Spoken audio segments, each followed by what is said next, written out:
तो फ्रेंड आज जो है कि झारखंड JFWCE परीक्षा 2024 के लिए जीके जीएस का प्रैक्टिस सेट नंबर 2 लेके आए हुए हैं, क्योंकि इससे पहले ऑलरेडी हम सभी जीके जीएस का 1 प्रैक्टिस सेट प्लस में साइंस का 2 प्रैक्टिस सेट कंप्लीट कर चुके हैं। प्लेलिस्ट बना दिए, जाके वहां पर देख लीजिएगा। बिल्कुल आपके सिलेबस के आधार पर तैयारी करवाया जा रहा है। तो चलिए शुरू करते हैं आज की सेशन को। फ्रेंड सेशन को लाइक करके आप सभी शेयर अपने दोस्तों में जरूर कीजिएगा। देखिए, आप सबको बताना चाहते हैं कि झारखंड JFWCE परीक्षा 2024 के लिए एप्लीकेशन पे प्रॉपर हम क्लास शुरू कर दिए हैं। इसमें आपको मिलेगा क्या क्या ये समझ लीजिए। पहले इसमें आपको टॉपिक वाइज क्लासेस दिया जाएगा, जो कि यहाँ पर बिल्कुल थ्योरी क्लास आपका चलता है, ध्यान दीजिएगा। प्लस में आपको MCQ दिया जाएगा ताकि आप प्रैक्टिस कर सकें।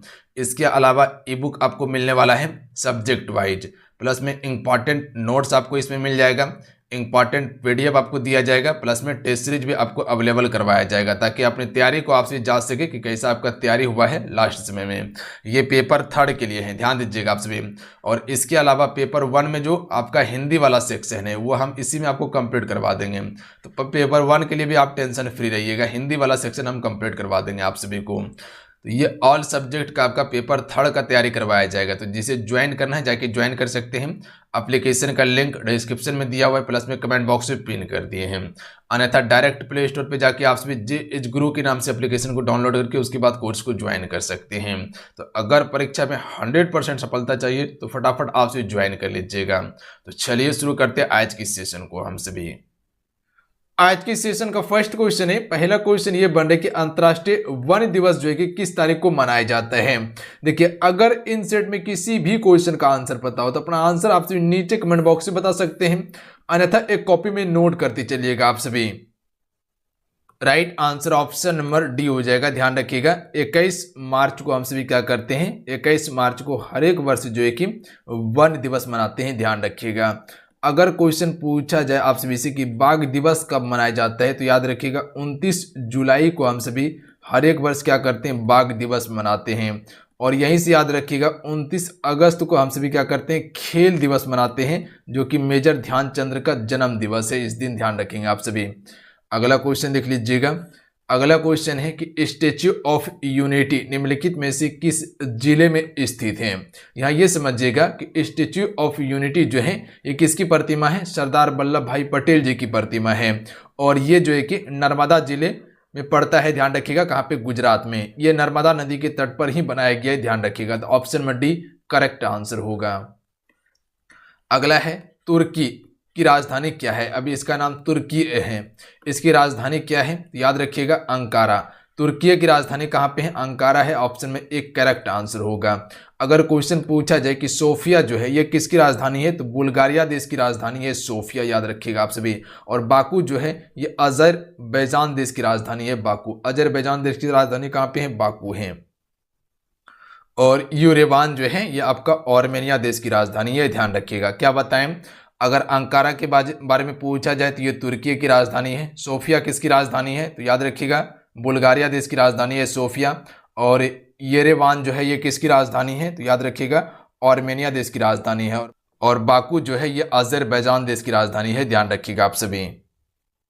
अगला क्वेश्चन देखिए, क्वेश्चन 4 है कि काठी क्या है। तो देखिए, काठी एक प्रकार का जो है लोक नृत्य है, ध्यान रखिएगा आप सभी। जैसे घूमर जो आपका होता है ये भी आपका एक प्रकार का लोक नृत्य है, ध्यान रखिएगा आप सभी। अगला क्वेश्चन देख लीजिएगा। तृतीय बौद्ध परिषद का आयोजन जो है कि ये किसने किया था। तीसरी बौद्ध सभा संगीति की बात किया गया है, जो कि 255 ईसा पूर्व में आपका जो कि अशोक के समय में हुआ था, ध्यान रखिएगा आप सभी।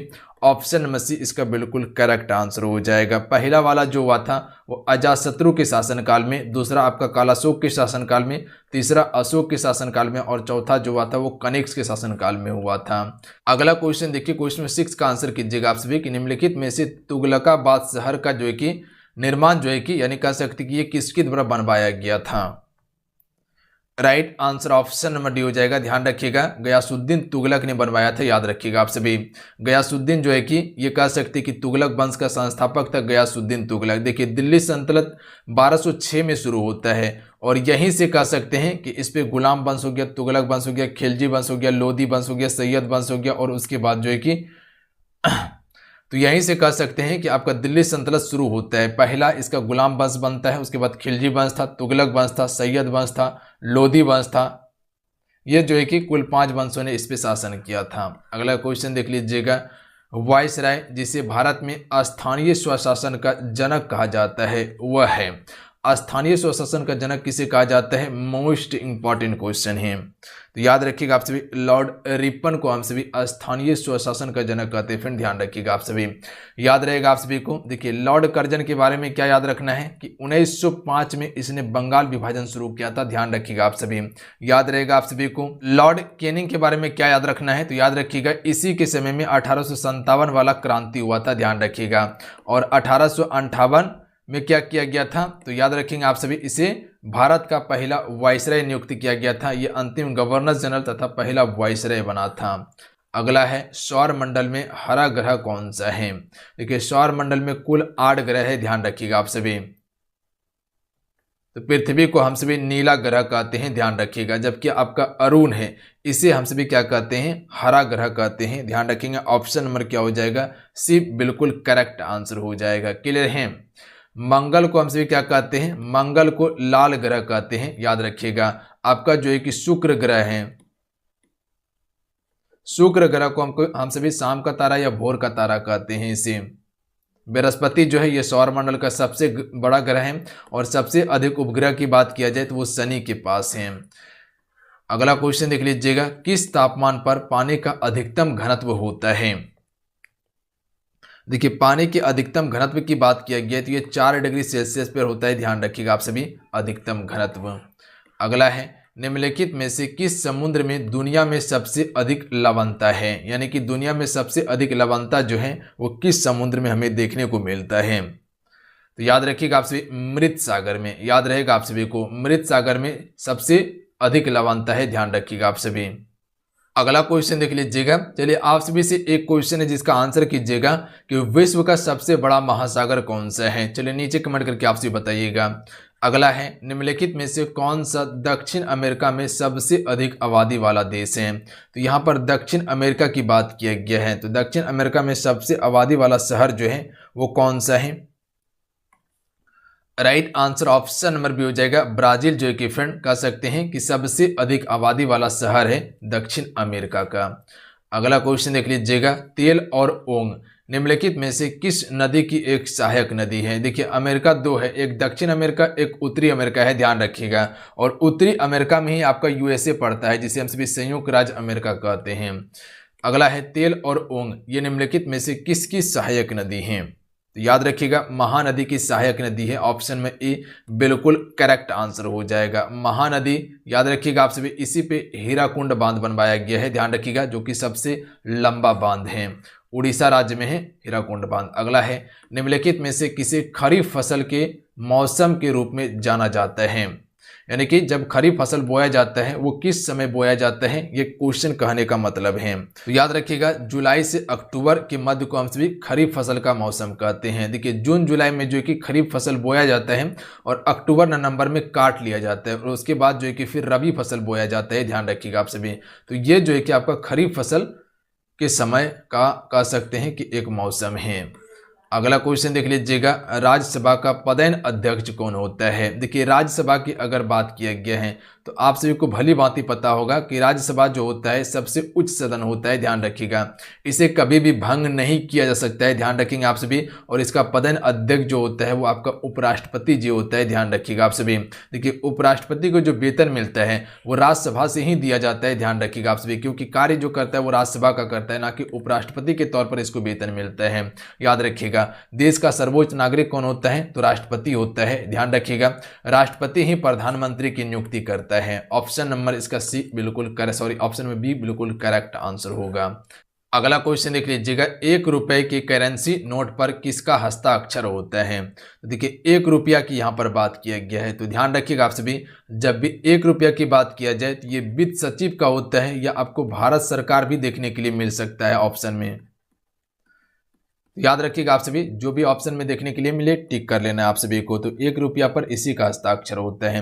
बाकी बात आपका 10 रुपया हो गया, 20 रुपया हो गया, 50 रुपया हो गया, 100 रुपये हो गया, 200 रुपये हो गया, या 500 रुपये हो गया, इस पे जो हस्ताक्षर होता है वो आपका रिजर्व बैंक के गवर्नर, यानी कह सकते हैं कि RBI का जो गवर्नर होता है उसी का हस्ताक्षर होता है।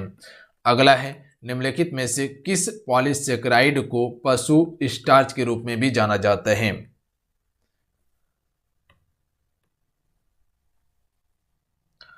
राइट आंसर ऑप्शन में से हो जाएगा ग्लाइकोजन को हम सभी ध्यान रखिएगा ये पशु स्टार्च के रूप में हम सभी जानते हैं।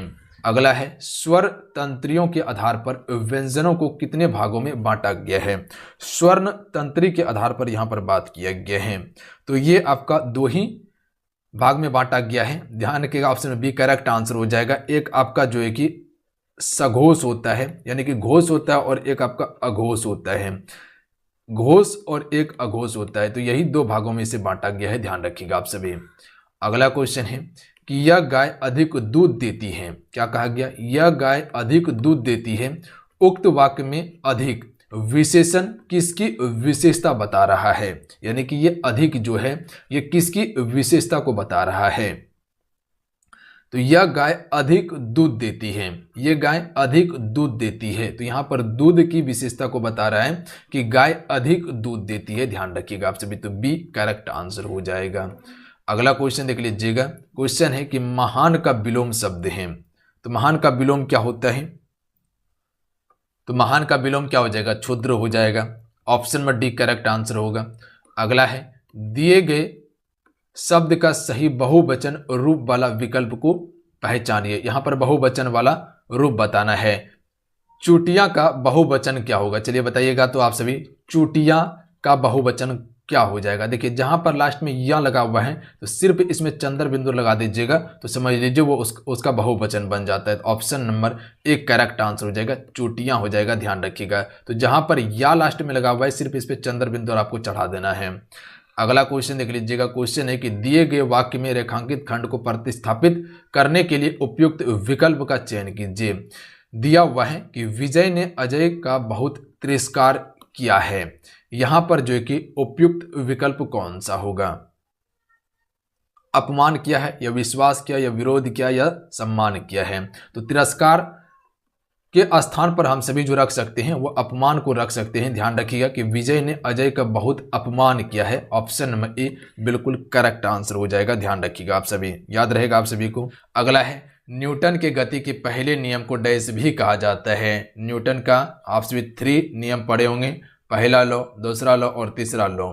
तो चलिए पहला लॉ के बारे में आपको बताना है, तो याद रखिएगा आप सभी, क्वेश्चन पूछा जाता है, इसे हम सभी जड़त्व का नियम कहते हैं, ध्यान रखिएगा। पहला नियम क्या कहते हैं कि संसार में जितने भी वस्तु हैं वो एक ही स्थान पे रहेगा जब तक इस पर कोई बाहरी बल ना लगाया जाए, यानी कि बाहरी बल जब तक ना लगाया जाए। जैसे कि एग्जाम्पल में एक कम्बल है और एक कम्बल में बहुत सारा क्या कर सकते हैं, गंध फंसा हुआ है, तो वो गंध तब तक रहेगा जब तक इसको हम झाड़े ना या तो डंडा लेके इसको पीटे ना। जैसे इसमें डंडा लेके हम पीटना शुरू करेंगे तो वो सारा धूल क्या हो जाएगा, बाहर निकल जाएगा। तो ध्यान रखिएगा।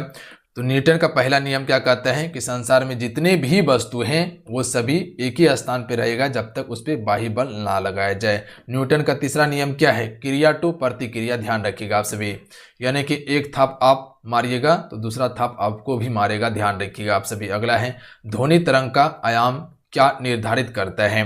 रॉकेट जो आपसे उड़ते हुए देखते हैं वो आपका न्यूटन के तीसरे नियम पे उड़ता है या संवेग संरक्षण पे उड़ता है, ध्यान रखिएगा आप सभी, यानी कि पीछे प्रेशर मारता है और उसके बाद फिर ऊपर की ओर जाता है।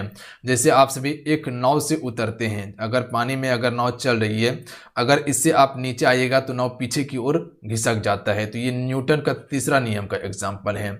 ध्वनि तरंग का आयाम क्या निर्धारित करता है? तो right answer option number A हो जाएगा, प्रबलता को निर्धारित करता है, ध्यान रखिएगा। देखिए अगर पिच की बात किया जाए तो किसी का आवाज क्या होता है, मोटा होता है, किसी का पतला होता है, ध्यान रखिएगा आप सभी। अगला है मोटर गाड़ियों में पीछे देखने के लिए किस प्रकार का दर्पण का उपयोग करते हैं? जो आप सभी एक मिरर देखते हैं, गाड़ी के साइड में जो मिरर लगा हुआ रहता है वो कौन सा मिरर होता है? हेडलाइट की बात नहीं किया गया है, जो आगे में जो आप बल्ब देखते हैं लगा हुआ आता है वो नहीं, हेडलाइट में जो एक मिरर रहता है, साइड में जो एक मिरर रहता है पीछे की ओर देखने के लिए, इसमें कौन सा दर्पण हम सभी उपयोग करते हैं? तो याद रखिएगा इसमें उत्तल लेंस का उपयोग, उत्तल दर्पण का उपयोग किया जाता है, ध्यान रखिएगा आप सभी।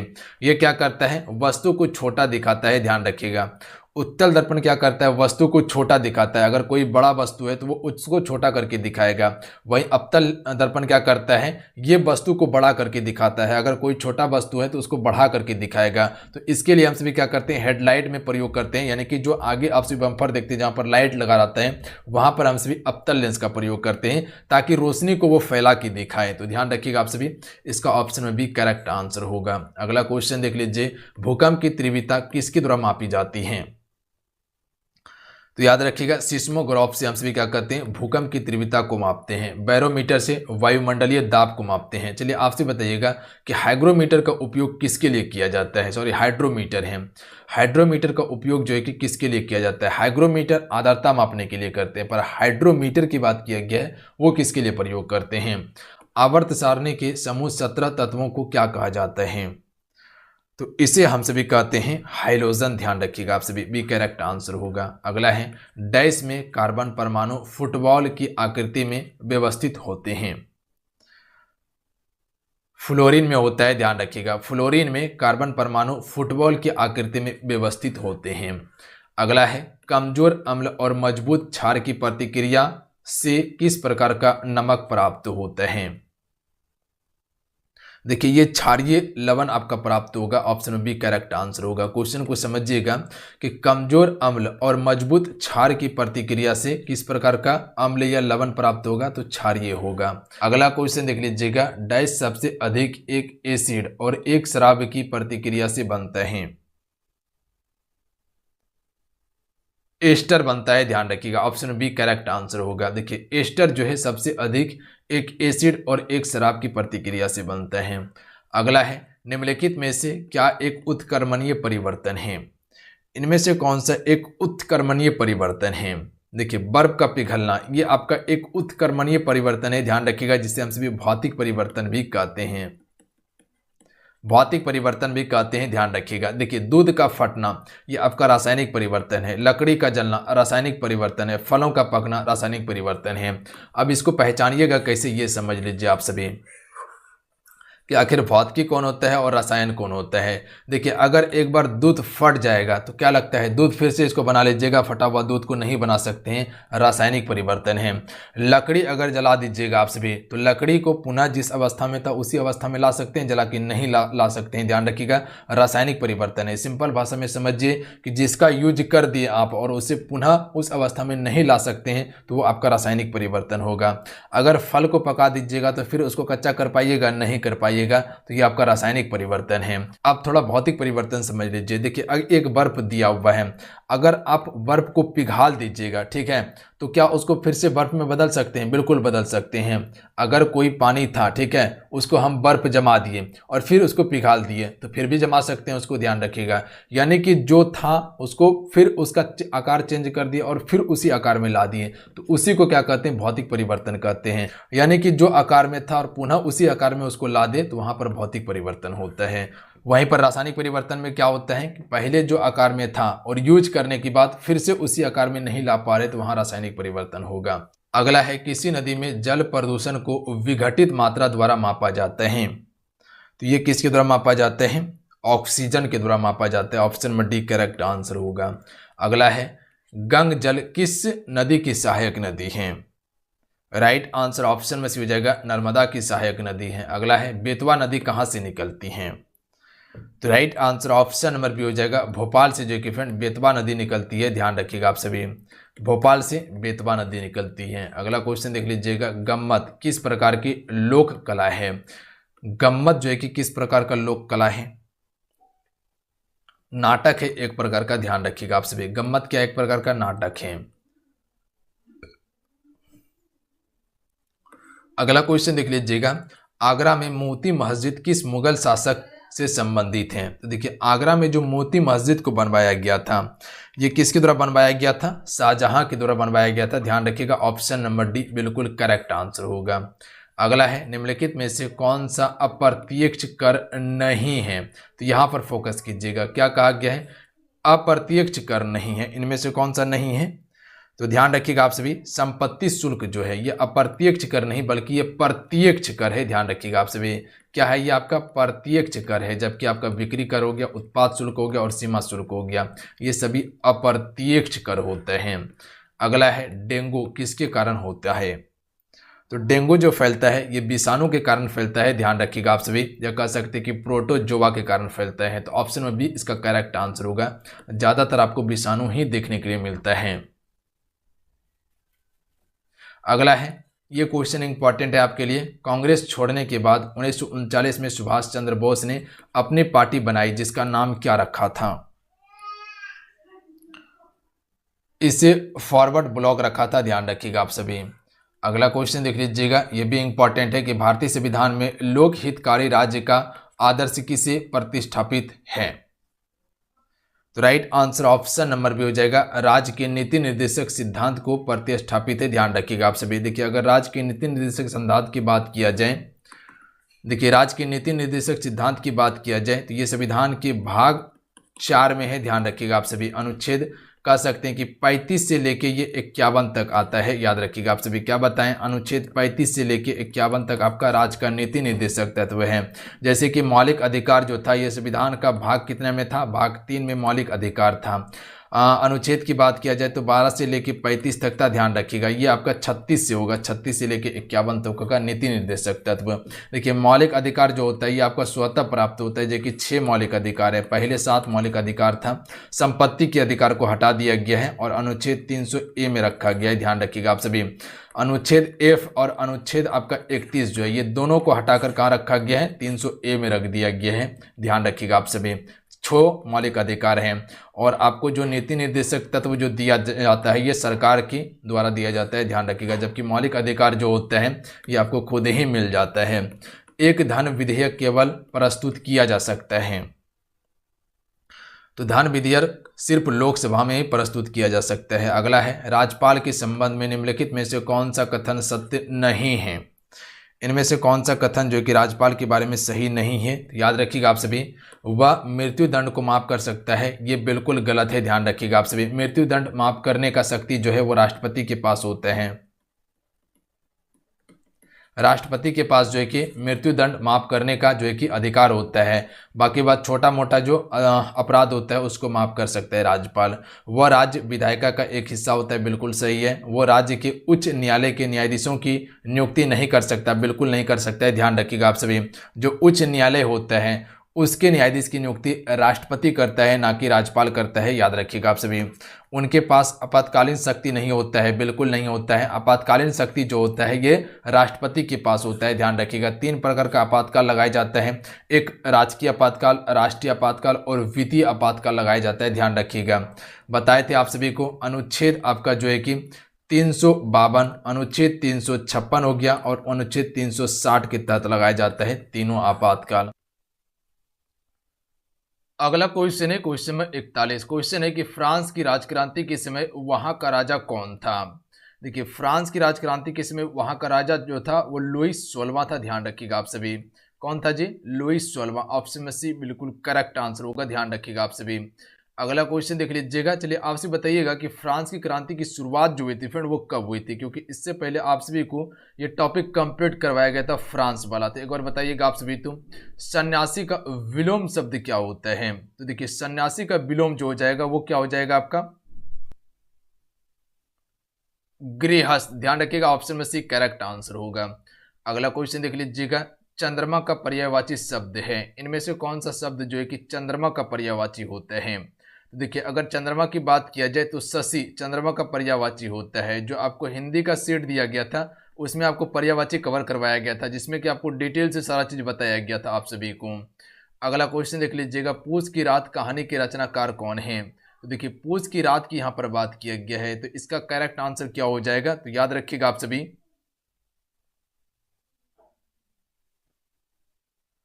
प्रेमचंद्र इसका करेक्ट आंसर होगा। याद रखिएगा आप सभी, प्रेमचंद्र जो है कि फ्रेंड पूस की रात कहानी के रचनाकार हैं। अगला क्वेश्चन देख लीजिएगा। फ्रांस की क्रांति की शुरुआत कब हुई थी? चलिए आंसर कीजिएगा आप सभी। अभी आप सभी से इस क्वेश्चन का आंसर पूछे थे, अब आपको बताने कि फ्रांस की क्रांति की शुरुआत कब हुई थी? तो याद रखिएगा आप सभी 1789 ईस्वी में। ऑप्शन में ए करेक्ट आंसर होगा। अगला क्वेश्चन देख लीजिएगा, भारत के किस राष्ट्रपति की मृत्यु का कार्यकाल पूरा होने से पूर्व ही मृत्यु हो गई थी? यानी कि उसका कार्यकाल पूरा नहीं हुआ था और उसका मृत्यु हो गया था पद पे रहते हुए ही।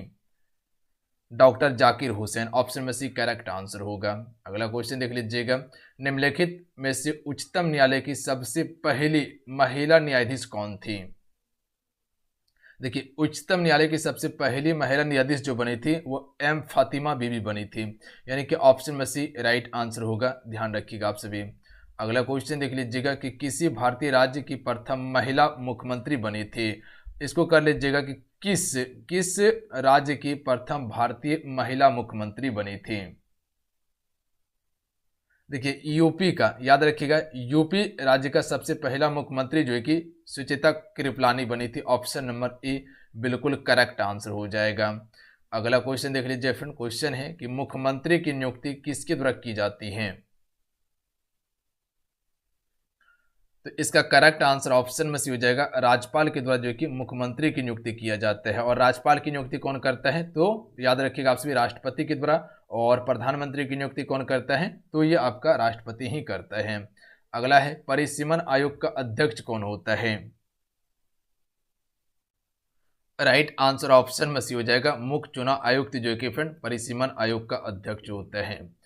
अगला क्वेश्चन देखिए, जिसका आंसर आप सभी को नीचे कमेंट बॉक्स में बताना है। 4 ऑप्शन आपके स्क्रीन पे दिए हुए हैं। 4 ऑप्शन में आपको अपना आंसर नीचे कमेंट करके बताइएगा कि इस क्वेश्चन का राइट आंसर क्या होगा कि मुख्यमंत्री की नियुक्ति संविधान के किस अनुच्छेद के तहत की जाती है। तो चलिए, आज कितना ही। आज के इस क्लासेस में मोस्ट इम्पॉर्टेंट कुल हम सभी 50 क्वेश्चन कवर किए हैं, जिसमें कि आपको हिंदी का, उसके बाद जो है कि आपका साइंस का दिया गया था यानी कि विज्ञान का, उसके बाद जो है कि आपका जीके जीएस यानी कि सोशल साइंस का जो पोर्शन है वो पोर्शन को मेंशन किया गया था। तो आज की ये क्लासेस कैसा लगा आप सबको नीचे कमेंट करके जरूर बताइएगा। अगर आज की क्लास अच्छा लगा, हेल्पफुल लगा हो तो क्लास को लाइक करके शेयर कीजिएगा। तो चलिए, आपसे बताइएगा आज का क्लास कैसा लगा आप सभी को नीचे कमेंट करके जरूर बताइएगा आप सभी। अगर आज की क्लास अच्छा लगा, हेल्पफुल लगा तो क्लास को लाइक करके शेयर जरूर कर दीजिएगा।